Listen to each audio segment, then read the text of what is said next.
Halo semuanya, Shalom. Kenalin, aku Junel Timothy Haryanto dari kelas 11-6. Nah, jadi sekarang aku bakal ngejelasin terkait kebudayaan dan juga iptek. Nah, pasti teman-teman pada penasaran dong. Ikutin terus ya videonya. Kebudayaan dan iptek. Nah, jadi apa sih itu yang namanya kebudayaan? Nah, jadi kebudayaan itu adalah suatu produk maupun karya yang orisinil yang diciptakan asli nih oleh seorang manusia. Dan jadi kebudayaan itu tuh lahir dari suatu evolusi otak manusia yang terus-menerus berkembang dalam beberapa lingkup nih teman-teman. Yang pertama, lingkup kepercayaan yang dianut dan juga kesenian yang ada di setiap daerah, pola pikir yang dapat menghasilkan suatu hukum adat di suatu daerah, dan juga pengetahuan atau pendidikan, keseharian yang dapat menciptakan suatu kebudayaannya tersendiri di suatu daerah. Kenapa sih kebudayaan itu tuh harus ada di dunia? Apa sih alasan dan tujuan dari adanya suatu kebudayaan? Nah, bisa kita ketahui dan mengerti, Bapak filosof Lao Tzu mengatakan bahwa kehidupan itu adalah perubahan yang alami dan spontan. Jangan menolaknya karena akan menimbulkan suatu kesedihan. Biarlah sesuai dengan kenyataan. Biarkan hal itu mengalir secara natural dan berjalan seperti apa adanya. Nah, bisa kita ketahui bahwa kebudayaan itu tuh muncul karena memang hal tersebut tuh hal yang alami gitu, yang sesuai hukum alam, sesuai yang dikatakan Bapak filosof tadi gitu. Dan juga bahwa kebudayaan itu tuh muncul karena manusia itu akan mengalami suatu evolusi baik dalam bidang pendidikan, pengetahuan, sosial, hukum, aturan, kesenian, bahkan keseharian. Supaya apa? Supaya terciptanya suatu perubahan kehidupan yang lebih baik ke arah yang lebih positif, demokratif, dan bermasyarakat. Dan selanjutnya, karena kebudayaan itu tercipta karena hidup ini memang selalu menciptakan atau melahirkan suatu perbedaan ya teman-teman. Misalnya perbedaan lingkungan atau geografis dan perbedaan pendapat atau pola pikir di suatu daerah. Nah, dari perbedaan-perbedaan ini kan juga dapat menciptakan suatu kebudayaan juga. Nah, ternyata kebudayaan itu tuh punya ciri-cirinya tersendiri loh. Nah, jadi yang pertama, kebudayaan itu tuh bersifat esensial. Esensial artinya melekat dan menyatu pada diri sesuatu. Nah, jadi kebudayaan itu tuh kenapa dikatakan esensial? Karena kebudayaan itu tuh dapat melekat dengan identitas, hati, dan karakteristik tiap-tiap orang gitu. Kebudayaan itu juga bersifat adaptif. Nah, adaptif itu berarti suatu kebudayaan itu tuh dapat menyesuaikan dirinya nih dengan berkembang dengan lingkungan dan kebudayaan yang lain gitu. Supaya apa? Supaya kebudayaan itu tuh bisa bersifat universal, dapat berakulturasi dengan budaya lainnya, dan juga dapat menciptakan kebudayaan yang lebih fleksibel atau dinamis sesuai perkembangan zaman, dan dapat mudah pula nih dikenal dan dipelajari setiap golongan budaya maupun masyarakat sekitar. Dan dengan adanya anggapan ini, suatu kebudayaan itu tuh nggak bakal namanya pernah terisolasi atau hilang gitu dari peradaban, karena bisa kita ketahui setiap lingkungan atau daerah itu pasti akan menemukan satu kebudayaan dengan kebudayaan lainnya. Pasti di suatu daerah itu banyak banget kebudayaan di dalam situ gitu, yang jadi supaya kebudayaan itu tuh nggak terisolasi lagi gitu. Oleh karena itulah kebudayaan itu bersifat adaptif. Dan selanjutnya, kebudayaan itu juga bersifat integratif. Integratif adalah suatu proses di mana suatu kebudayaan itu tuh membaur dengan kebudayaan dan masyarakat di sekitar. Tapi nih teman-teman, budaya tersebut tetap memegang jati dirinya, tetap memegang keunikannya, tradisinya, dan juga kesenian-kesenian di dalamnya. Jadi meskipun berbaur, tapi tidak melebur gitu, sehingga dapat memunculkan suatu toleransi satu sama lainnya. Nah, pastinya kan banyak banget budaya di dunia ini nih. Nah, tapi bagaimana sih sikap kita menghadapi atau menanggapi suatu kebudayaan? Nah, aku mau ngasih 3 tips nih buat teman-teman semua. Jadi yang pertama itu kita harus menyaring, kritis, dan tentukan. Nah, kenapa sih kita itu harus melakukan hal tersebut? Karena bisa kita ketahui nih, di dunia ini udah banyak banget yang namanya aliran sesat, budaya yang sesat, dan juga maraknya budaya pornografi, dan juga budaya patriarki yang dapat merugikan banyak sekali kalangan perempuan.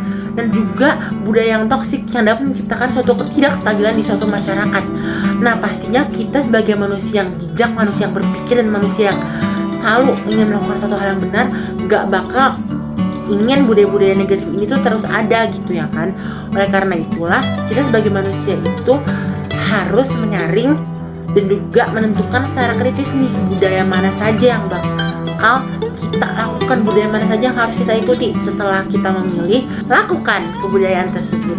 Kita bisa nih yang namanya merefleksikan diri kita sendiri. Dengan adanya kegiatan ini kita bisa lebih mengenal diri kita sendiri, mengenal kelebihan dan kekurangan kita, mengenali setiap kebudayaan apa aja, kebudayaan yang baik yang sudah kita lakukan kepada setiap orang, dan juga kebudayaan buruk apa yang ternyata secara tidak sadar kita tuh lakukan gitu kepada setiap orang. Nah, tujuan refleksi diri ini supaya kita tuh bisa menjadi manusia yang lebih bahagia, manusia yang lebih positif, dan manusia yang lebih bisa memperbaiki diri kita masing-masing. Setelah kita melakukan semua itu, kita bisa blame the mistakes and voice the rights. Nah, kenapa ungkapan ini sangat penting? Karena kan kita sudah mengetahui nih banyak banget masalah-masalah budaya di berbagai media sosial gitu. Nah, setelah kita juga mengetahui mana budaya yang baik dan buruk, kita juga harus berdemokrasi kepada banyak orang melalui berbagai macam media supaya orang-orang lain pun juga tahu mana sih budaya yang baik yang harus dilakukan dan mana budaya yang buruk yang harus dihindari. Kayaknya dari tadi penjelasan aku muter-muter di bidang budaya terus ya. Oke, kita lanjut aja ke pembahasannya, ke pembahasan iptek. Jadi iptek itu merupakan suatu gabungan kata dari ilmu pengetahuan dan juga teknologi. Nah, tapi mengapa sih iptek ini tuh benar-benar sangat berguna atau memang harus kita kembangkan di masa-masa sekarang ini? Karena apa? Bisa kita ketahui dari ungkapan seorang penulis bernama Jostein Gaarder yang mengatakan bahwa ada sesuatu dari segala sesuatu di dalam segala sesuatu. Nah, di sini adalah jawaban mengapa iptek itu sangat penting, karena dengan adanya ilmu pengetahuan dan teknologi kita tuh bisa lebih mempelajari, lebih mengetahui suatu ilmu pengetahuan supaya kita tuh bisa lebih mempelajari dan bisa lebih mengetahui gitu segala detail-detail kecil segala sesuatu itu yang ada dalam segala sesuatu, dan bisa menjadi memunculkan suatu kehidupan manusia yang lebih berkembang lagi gitu. Nah, tapi pengertian umum atau arti dari ilmu pengetahuan dan teknologi itu apa ya? Nah, jadi arti dari pengetahuan sendiri itu adalah segala sesuatu yang berdasar akan pemikiran dari otak manusia yang bersandar atau bertumpu pada suatu pengamatan, pengalaman manusia, sehingga segala sesuatu itu tuh disusun secara sistematis, rasional, efektif, dan juga logis, sehingga tuh pengetahuan itu tuh nggak melenceng dari kebenaran maupun fakta atau solusi yang seharusnya ada gitu. Dan selanjutnya pengertian dari teknologi itu sendiri adalah suatu produknya nih atau hasil dari pengetahuan tadi yang manusia itu telah susun gitu. Nah, jadi teknologi itu muncul dari adanya suatu evolusi dan revolusi. Nah, jadi evolusi adalah suatu perkembangan yang terjadi secara perlahan nih atau bertahap, sedangkan revolusi itu adalah suatu perkembangan yang terjadi secara mendadak atau secara besar-besaran, secara cepat gitu. Dan juga teknologi ini dapat membantu kinerja hidup manusia menjadi lebih mudah, efektif, efisien, modern, serta dapat mengikuti yang namanya perkembangan zaman. Bisa kita ketahui segala macam hal di dunia ini tuh ada dampak positif dan negatifnya juga dong. Sama nih kayak iptek, ada dampak positif dan negatif yang ditimbulkan nih. Mungkin kita lihat dari sisi positifnya dulu aja kali ya. Nah, jadi dengan adanya iptek, segala hal tuh bisa menjadi lebih mudah, cepat, dan fleksibel nih kinerja hidup manusianya. Dan juga yang kedua, dengan adanya iptek, informasi itu dapat menyebar cepat banget di berbagai macam media. Dan juga yang ketiga, dengan adanya iptek itu dapat mengubah infrastruktur masyarakat itu jadi lebih kokoh dan lebih menyeluruh. Wow. Dan selanjutnya yang keempat, dengan adanya iptek, segala macam teknologi mesin dan media itu dapat maju gitu.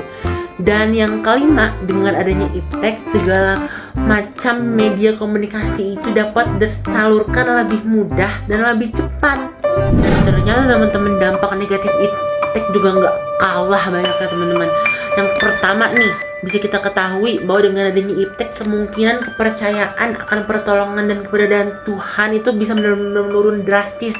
Kenapa bisa dikatakan hal seperti itu? Karena kan nih, ilmu pengetahuan dan teknologi udah maju, semua tuh udah digampangkan, dan manusia itu merasa mampu untuk menghidupi kehidupan mereka sendiri. Nah, jadi di beberapa sisi mereka berpikir nih, oh kami aja udah bisa melakukan segala macam teknologi ini, oh Tuhan, kita udah gak butuh Tuhan lagi. Nah, pasti beberapa manusia berpikir seperti itu, dan itu dapat menimbulkan tingkat ateisme di dunia itu bisa lebih tinggi lagi gitu. Nah, yang kedua, munculnya degradasi moral bangsa.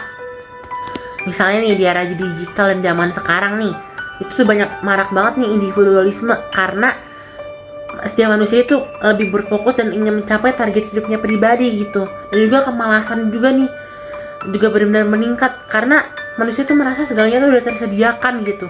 Dan juga pastinya banyak banget toxic leadership yang biasanya pemimpin itu melakukan segala hal dengan semena-mena atau demi kepentingan pribadi.